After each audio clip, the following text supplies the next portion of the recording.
Assalamualaikum, dear learners. You are welcome to the online class of Bornomala School and College. This class is for the students of class 4. Today I will discuss making WS questions. তোমাদেরকে আমি অন্য একটি ক্লাসে কিভাবে WS question করতে হয় তার নিয়ম শিখিয়েছিলাম। দুইটা ক্লাস করে নিয়মগুলো শিখিয়েছিলাম। আজকে তোমাদের টেক্সট বুকের মধ্যে যে WS কোশ্চেনগুলো রয়েছে সেগুলো করব। দেখো, make WS questions from the given sentence, অর্থাৎ নিচের সেন্টেন্সগুলো থেকে কী করো, WS কোশ্চেন্স করো। তাহলে দেখো, আমরা WS কোশ্চেন করতে হলে আমাদের কি কি ব্যবহার করতে হবে সেগুলো গত ক্লাসে পড়েছিলাম। তারপর আবার একটু বলি, WS ওয়ার্ডগুলো দিয়ে WS ওয়ার্ডগুলো যেমন which, who, what, where, when, how, এগুলো ব্যবহার করে আমাদের কি করতে হবে, আন্ডারলাইন ওয়ার্ডগুলোকে, অর্থাৎ যে সেন্টেন্সের যেই ওয়ার্ড অথবা ওয়ার্ডসের নিচে দাগ দেওয়া থাকে সেই ওয়ার্ডসগুলোকে কি করতে হবে, প্রশ্ন করতে হবে। তাহলে দেখো, number 1, I am Sagar. I am Sagar. তাহলে দেখো, এখানে আমি সাগর, এখানে সাগরের নিচে কী রয়েছে, আন্ডারলাইন করে দেওয়া আছে, অর্থাৎ সাগরের নিচে দাগ দেওয়া আছে। আর যেই ওয়ার্ডটার নিচে ওয়ার্ড অথবা ওয়ার্ডস কখনো একটা শব্দ থাকতে পারে, কখনো একের অধিক শব্দ থাকতে পারে। তাহলে যখন যে ওয়ার্ডটার নিচে দাগ দেওয়া থাকবে সেই ওয়ার্ডটাকে আমাদের প্রশ্ন করতে হবে। তাহলে আই এম সাগর, আমি সাগর, এই সাগরকে প্রশ্ন করতে হবে। তাহলে সাগরকে তারাও দেখো কী দিয়ে প্রশ্ন করা যায়। আমি সাগর, এখানে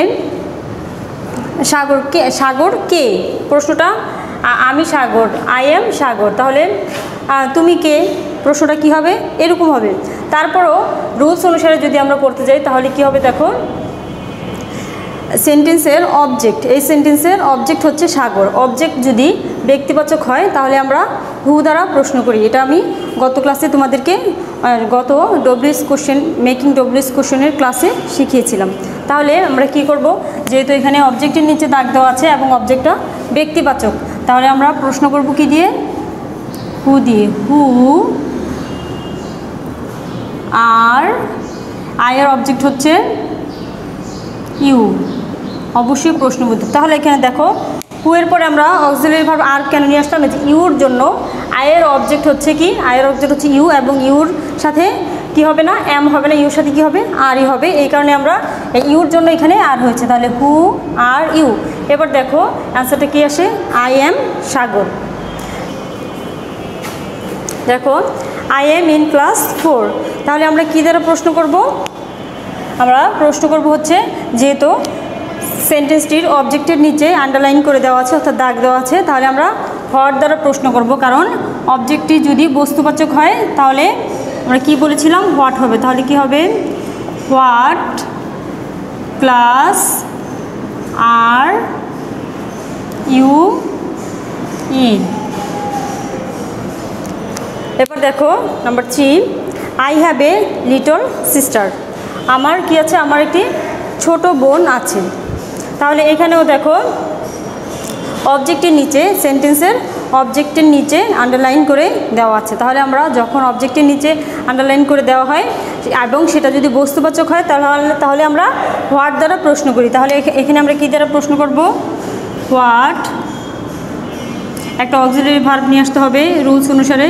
what do you,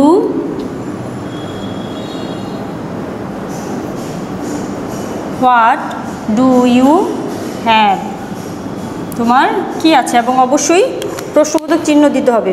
what do you have, তোমার কি আছে, I have a little sister, আমার একটি ছোট বোন আছে। তারপর দেখো, হার নেম ইজ কেয়া, তার নাম হয় কেয়া। Her name is Keya.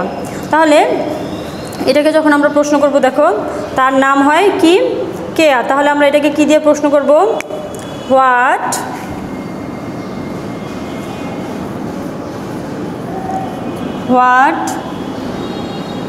Is her name, তার নাম কি, হোয়াট ইজ হার নেম, তার নাম কি।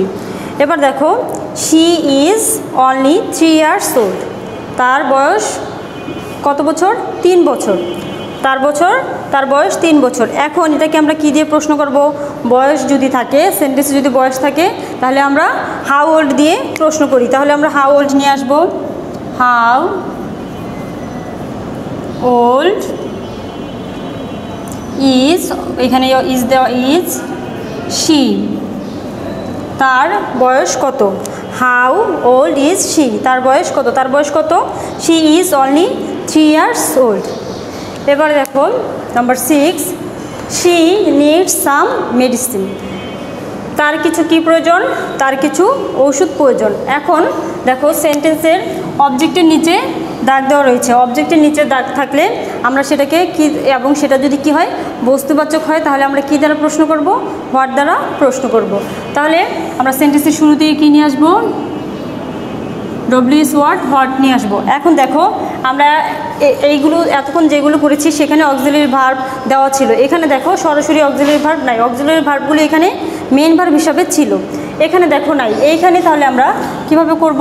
এখানে এই যে মেইন ভার্বের প্রেজেন্ট ফর্ম রয়েছে, এবং প্রেজেন্ট ফর্মের সাথে এস বা ইএস যদি যুক্ত থাকে, তাহলে আমরা অক্সিলারি ভার্ব হিসাবে ডু অথবা ডাজ আনবো। অর্থাৎ ভার্বের প্রেজেন্ট ফর্ম যদি শুধু প্রেজেন্ট ফর্মটাই থাকে, তাহলে ডু নিয়ে আসি, এবং সেই প্রেজেন্ট ফর্মের সাথে এস বা ইএস থাকলে ডাজ নিয়ে আসি। তাহলে এখানে যেহেতু প্রেজেন্ট ফর্মের সাথে এস রয়েছে, তাহলে আমরা কি আনবো? হোয়াট ডাজ, তারপর কি আসবে? Subject she, what does she need, এবং অবশ্যই প্রশ্নবোধক চিহ্ন হবে। হোয়াট ডাজ শি নিড, তার কি প্রয়োজন? She needs some medicine. এবার দেখো number 7, Seema it's food to get energy. Seema খায়, কেন খায়? শক্তি পাওয়ার জন্য। সীমা খাবার খায় শক্তির জন্য। টু গেট এনার্জি, শক্তি পেতে সীমা খায়। এখন দেখো এখানে আমরা অবজেক্টের নিচে দেখো, এটাকেও অবজেক্টের নিচে কি রয়েছে? অবজেক্টের যে দাগ রয়েছে ওয়ার্ডসগুলোর নিচে, সেখানে একটি টু রয়েছে। আমি তোমাদেরকে ডব্লিউএস কোশ্চেনের ক্লাসে শিখিয়েছিলাম, যদি আন্ডারলাইন ওয়ার্ডটির সাথে টু থাকে তাহলে আমরা কি বুঝবো? যদি এখানে যদি টু থাকে, ফর থাকে, তাহলে আমরা কি বুঝবো? যে কারণ বুঝিয়েছে, জন্য বুঝিয়েছে। তাহলে আমরা কি জন্য খাই? আর যদি কারণ বুঝায়, তাহলে আমরা কি দিয়ে প্রশ্ন করব? হোয়াই দ্বারা প্রশ্ন করব, কেন খায়। তাহলে সেন্টেন্সের শুরুতে কী নিয়ে আসবো? হোয়াই। এবার আমাদের কী নিয়ে আসতে হবে? আবার অক্সিলারি ভার্ব আনতে হবে। এইখানেও দেখো অক্সিলারি ভার্ব সরাসরি দেওয়া নাই, ইটস রয়েছে। ভার্বের প্রেজেন্ট ফর্মের সাথে এস যুক্ত রয়েছে। তাহলে প্রেজেন্ট ফর্মের সাথে যদি এস থাকে, আমরা কী নিয়ে আসবো? অক্সিলারি ভার্ব ডাজ নিয়ে আসবো। তাহলে কি হবে? Why does Seema, subject Seema eat food.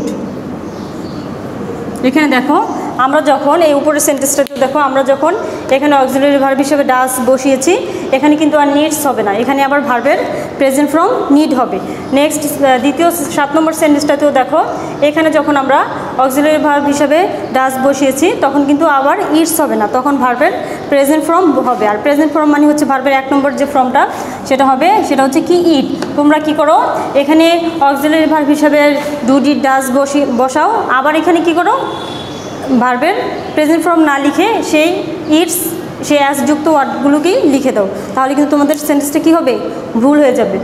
তাহলে চলো number 8, Seema needs to be strong. Seema needs to be, সীমার কি? শক্তি হওয়া প্রয়োজন। তাহলে এখানে দেখো আমরা কি শিখেছিলাম? আমরা জানি যে সেন্টেন্সের শুরুতে, অর্থাৎ সাবজেক্টের নিচে যদি আন্ডারলাইন থাকে এবং সেটা যদি ব্যক্তিবাচক হয়, তাহলে আমরা কি দিয়ে প্রশ্ন করব? নিশ্চয়ই তোমরা আমার আগে বুঝতে পেরেছো, সেটা কি? আমরা হু দ্বারা প্রশ্ন করব। তাহলে কি হবে? হু, আর যা আছে বাকি সবই হবে। Who needs to be strong. এবার দেখো নাম্বার 9, তাহলে এটা কি হলো? সীমা নিডস টু বি স্ট্রং। আমরা এখন এটাকে যখন কোশ্চেন করলাম, শুধু সাবজেক্টের নিচে আন্ডারলাইন থাকাতে এবং সেটা ব্যক্তিবাচক হওয়াতে হু দ্বারা হু লিখে বাকি কি করেছি, বাকি ওয়ার্ডসগুলো লিখে দিয়েছি, আমাদের ডব্লিউএস কোশ্চেনটা হয়ে গেল। এবং এটা কি করতে হবে, অবশ্যই প্রশ্নবোধক চিহ্ন দিতে হবে, কারণ প্রশ্নবোধক চিহ্ন না দিলে আমরা সেন্টেন্সটা লিখলেও সেটা কী হয়ে যাবে, ভুল হয়ে যাবে। এবার দেখো number 9, juice is better then soft drinks. Juice কি অন্যান্য যে কোমল পানীয় থেকে উত্তম। তাহলে দেখো এখানেও কি ছিল, সেন্টেন্সের শুরুতে সাবজেক্টের নিচে আন্ডারলাইন করে দেওয়া। এখন এখানে যেমন হু দ্বারা আমরা করেছি, এখানেও হু দিয়ে করে দিলে কি এটা হবে, যেহেতু সাবজেক্টের নিচে আন্ডারলাইন করা? অবশ্যই হবে না, কারণ এখানে সাবজেক্টটা কি বস্তুবাচক। যদি বস্তুবাচক হয় তাহলে আমরা কি দিয়ে প্রশ্ন করব, নিশ্চয়ই বুঝতে পেরেছ, আমরা হোয়াট দ্বারা প্রশ্ন করব। তাহলে কি হবে, আমরা বলেছিলাম সাবজেক্টের নিচে আন্ডারলাইন থাকলে ব্যক্তিবাচক হলে হু আর বস্তুবাচক হলে হোয়াট। তাহলে what is better then soft drinks. তাহলে কি হয়ে গেল, what is better then soft drinks.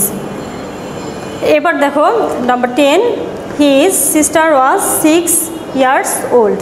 তার বোনের বয়স কত বছর, 6 বছর। ঠিক এরকম আমরা একটু আগেই একটা করেছিলাম, এটার মতোই দেখো।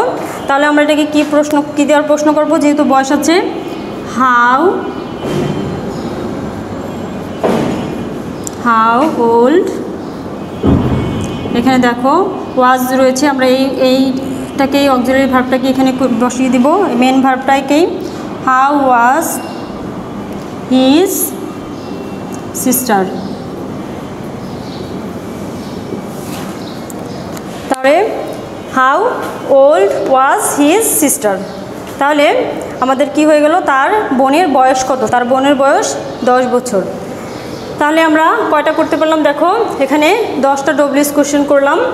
আমরা পরবর্তী ক্লাসে তোমাদের টেক্সট, এই যেই ডব্লিউএস কোশ্চেনগুলো করেছি এগুলো তোমাদের টেক্সট পাঠ্য বইয়ে যে ডব্লিউএস কোশ্চেনগুলো দেওয়া আছে আনসিন মডেল থেকেই করানো হয়েছে, এবং আর বাকি যেগুলো আছে সেগুলো তোমাদেরকে পরবর্তী ক্লাসে করিয়ে দিব।